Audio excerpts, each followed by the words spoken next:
老师，好开心哦！又到了生活课语的时间了。今天许巍老师要教大家形容身高的说法。首先，很高的人呢就是狗，狗就是高。那很矮呢，矮。然后啊，如果说你很高挑，那叫做狗溜，狗溜。哎，这是正面的形容词。但是呢，你很高又很瘦弱，哎呀，这样就不好了。所以呢，还有一种说法叫做做狗贵，做狗贵。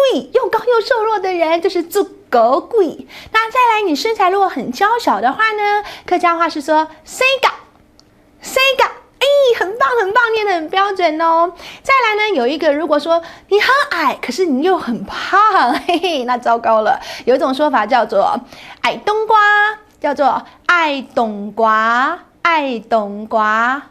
我们想到闽南语有一首歌，大家都会唱。哎呀，当归，哎蒙哎，大家叫阮 every day。go day， 嘿，我们来试试看用客家话唱好不好？来，爱冬瓜，爱梦爱，大家很爱爱皮蛋，又爱又皮又蛋，哇，好惨哦！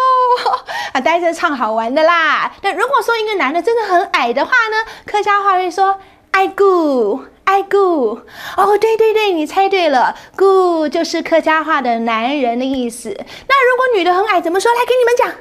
爱马，哇，好棒哦！真的学了很有效哦。哎，接下来音课喜相逢，许巍老师要教客家话，有个说法非常有意思，这是指非常矮的人呢，叫做三娘虫。三就是三，这个大家应该知道咯。娘是什么呢？我们如果用手掌呢来量长度的时候，这个手掌一巴掌宽就叫一娘。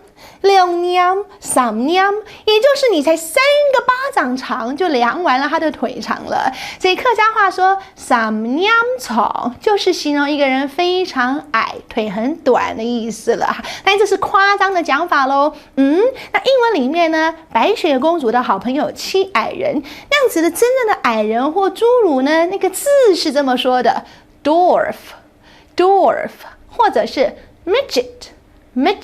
所以 dwarf 跟 midget 是真的小矮人哦。可是客家话说一个人腿很短很矮小的话呢，用三娘虫。OK， 今天就学到这里咯。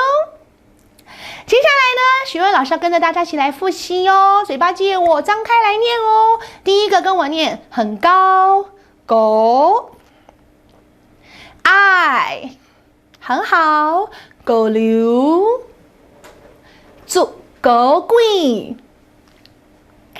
很好，很娇小。谁嘎，爱冬瓜，爱冬瓜，还想唱歌哦？下次吧。